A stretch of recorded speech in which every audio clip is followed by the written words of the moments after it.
अब आप सोचें, मैं आपको दिखाता हूं पहले हुआ क्या, उसके बाद आता हूं कि साहब रक्षा और अंतरिक्ष, डिफेंस और स्पेस, इनको अलग अलग करके मत देखिए, एक ही हैं, अभी आता हूं उस पर। लेकिन हमारे यहां टांग खींचने वाले वो एक बार, आपको देखिए राहुल गांधी तमाम बार कहते हैं, 1000 बार कहते हैं, लेकिन उनका एक वीडियो तो आप देख ही लीजिए, क्योंकि वो संसद में बोल रहे थे। सुनिए आज हिंदुस्तान में आप made in India, made in India, made in India की बात करते रहते हो, मेड इन इंडिया हो ही नहीं सकता। मेक इन इंडिया हो ही नहीं सकता, गारंटी देखिए साहब।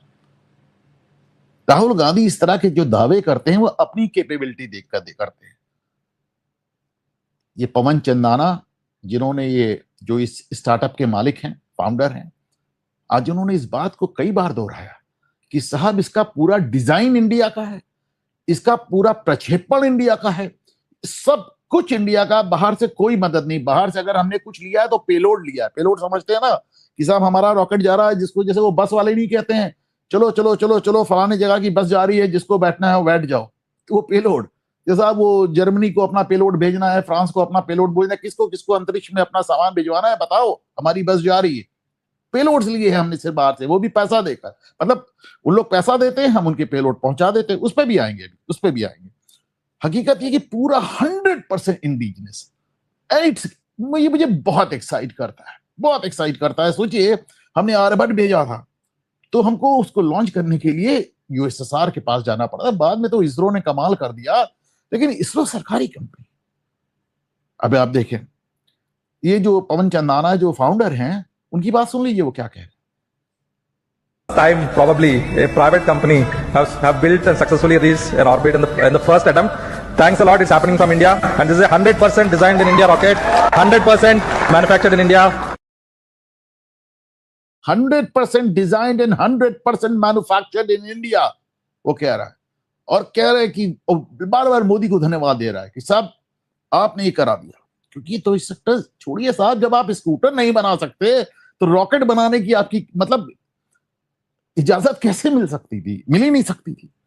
ये जो पवन चंदाना और नागा भारत डाका, ये दो यंग बच्चों ने जो ये कारनामा करके दिखाया है, एक 35 साल का, एक 36 साल का, और दोनों इसरो की नौकरी छोड़कर आए, दोनों इसरो की नौकरी छोड़कर आए हैं, और इन्होंने एक कंपनी खड़ी की है। दोनों इसरो में साइंटिस्ट हैं। हम लोग बात कर रहे हैं 2 दिन से 3 दिन से लगातार बात कर रहे हैं कि कैसे इसरो के साइंटिस्ट बाहर जा रहे हैं। किसी का यह भी कहना था कि भारत सरकार इन साइंटिस्ट को जाने के लिए इसलिए भी नहीं रोकी कि अगर ये बाहर नहीं जाएंगे तो नए स्टार्टअप कैसे आएंगे। बहरहाल अभी वो तो रोकना चाह रही है, अभी वो परेशान है। बहरहाल उस पर बाहर, ये कोई पहली बार इनका लॉन्च नहीं था। इसके पहले आज से 4 साल पहले, करीब करीब 4 साल पहले 18 नवंबर 2022 को भी इन्होंने एक लॉन्च किया था। उसका नाम था विक्रम एस, विक्रम साराभाई के नाम पे विक्रम एस। लेकिन इसका ये सब ऑर्बिटल था। देखिए, ये सब ऑर्बिटल रॉकेट था, और आज जो गया है वो ऑर्बिटल रॉकेट है। अंतर क्या है आप समझिए, तकरीबन 100 किलोमीटर जब आप ऊपर जाते हैं तो एक कार्बन लाइन, एक माना हवा, एक इमेजिनरी लाइन मानी गई है कि वहां से स्पेस की शुरुआत होती है, ऊपर 100 किलोमीटर जाकर। तो जो सब ऑर्बिटल रॉकेट होता है वो जो स्पेस में तो पहुंच जाता है, पता चला कि 100 किलोमीटर लाइन है, वो 105 किलोमीटर पहुंच गया। जो विक्रम एस था 105 किलोमीटर पहुंच गया। लेकिन पृथ्वी का चक्कर लगाता रहे, इसके लिए एक खास स्पीड, एक खास वेलोसिटी की जरूरत होती है, और वो वेलोसिटी उसके पास नहीं थी। तो गया, अंतरिक्ष में गया, और वापस आकर समुद्र में गिर गया। यानी एक तरह से पाला छू के आ गया। 2 तरह के, एक सब ऑर्बिटल रॉकेट हुए जो कि ऑर्बिट तक गए और वापस समंदर में गिर गए या कहीं गिर गए, और दूसरा ये है कि ऑर्बिट में गए और उसके बाद उन्होंने पृथ्वी की कक्षा में स्थापित हो गए, पृथ्वी का चक्कर लगाना शुरू कर दिया। इसको कहते हैं ऑर्बिटल रॉकेट।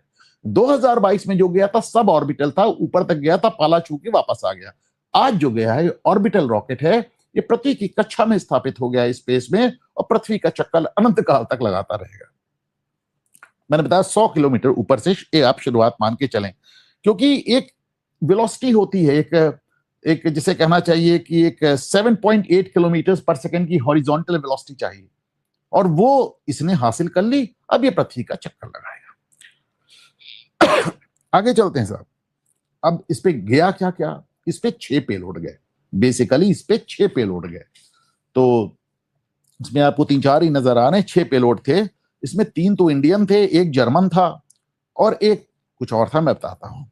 तो पेलोड्स में क्या था, ये जैसे जर्मन्स ने भेजा या इंडियन कंपनीज ने भेजा, क्या भेजा अभी इन्होंने ये नहीं कहा कि हमारे सैटेलाइट ले जाओ ऊपर स्थापित कर दो, इन्होंने दूसरी चीजें, जैसे जर्मन्स ने भेजा कि एक उनका ऑटो पिन है, वो लॉक हो जाता है, लॉक खुल जाता है, ये चीज स्पेस में कितनी अच्छी काम करेगा, टेस्टिंग भेजा। इसी तरह नेट बोल्ट कुछ टेस्टिंग के लिए भेजे, क्योंकि आप कोई भी चीज जब धरती पर बनाते हैं तो आप श्योर नहीं होते कि ये स्पेस में काम करेगी कि नहीं करेगी। तो इस तरह के रॉकेट्स में भेज के पहले टेस्टिंग होती है, और इसके लिए आपने, जाहिर सी बात है, आपने स्काई रूट को, आपने पवन चंदाना को पैसे दिए होंगे। एक जो छठा पेलोड है वो बड़ा खूबसूरत पेलोड है। उसमें साहब इन्होंने सीवी रमन साहब का, कलाम साहब का और विक्रम साराभाई साहब की छोटी छोटी सोने की मूर्तियां वो है, हालांकि इतनी छोटी है कि चावल के दाने के बराबर हैं, तो ये भी गई हैं। इसके साथ कुछ और भी गया है, वो भी बताता हूं साहब आपको। लेकिन पेलोड भी क्या है आप समझ लीजिए, हम ये तो 6 पेलोड लेके गया है। इसरो ने तो ऐसा इतिहास बनाया जो आजकल दुनिया में कोई नहीं कर पाया। 2017 या 18 में जो ये ले गया था, 104 पेलोड ले गया था। 104 मतलब 104 सैटेलाइट्स ले गया था, और इन 104 सैटेलाइट्स को ऊपर ले ही नहीं गया था, इन सबको उसने पृथ्वी की कक्षा में स्थापित कर दिया था। सोचिए कितना टेक्निकल काम था ये, एक एक करके 104 सैटेलाइट। अब आप देखिए जो 104 सैटेलाइट था, इसका मैं आपको गणना बताता हूं। केवल 3 सैटेलाइट इंडियन थी, केवल 3। 101 सैटेलाइट विदेशी थी, उसमें से 96 सैटेलाइट अमेरिका की थी। एक सैटेलाइट इजराइल की थी, एक स्विट्जरलैंड की थी, एक नीदरलैंड की थी, एक यूएई की थी और एक कजाकिस्तान की थी। अब आप कहेंगे साहब अमेरिका को अपने सैटेलाइट भिजवाने के लिए इसरो की जरूरत क्यों पड़ी? वो तो बहुत जबरदस्त है, पैसे की बात है, इट इज ऑल अबाउट पैसा। आप जितने में भेजेंगे वो अपने 96 सैटेलाइट, उसमें बहुत पैसा लगेगा। हमने आपको बहुत कम पैसे में भेज दिया, क्योंकि यही देखिए टेक्नोलॉजी है क्या, आप समझे। मानिए कोई टेक्नोलॉजी, जब शुरुआत में मोबाइल फोन आया था तो साथ में उसके पेजर भी आ गया। लोग पेजर क्या कह के बेचते थे कि भैया पेजर खरीदिए, मोबाइल खरीदना आपकी औकात नहीं है, पेजर खरीदिए, कुछ तो घर से मतलब संपर्क बना रहेगा। बाद में मोबाइल फोन इतनी तेजी से सस्ता हुआ कि आपने देखा 500-500 रुपए में मोबाइल फोन आ गए, जो 40-40 हजार में थे 500 में आ गए। तो टेक्नोलॉजी वही है जो इतनी सस्ती हो जाए कि जन साधारण तक पहुंच जाए, तभी वो टेक्नोलॉजी है, वरना तो भाई सब साइंस के ख्वाब हैं। तो साहब हमने वो टेक्नोलॉजी को इतना सस्ता किया कि अमेरिका से लेके इजराइल तक हमसे अपने सैटेलाइट छुड़वा रहे हैं, और एक बार में 104 लेके चले गए। सोचिए हम इतना बड़ा कमाल कर चुके हैं। अच्छा, ये भी आप देखें कि ऐसा नहीं है कि जो ये पवन चंदाना और ये नागा भारत डाका, ऐसा ही नहीं कि बड़े साहब जीनियस थे।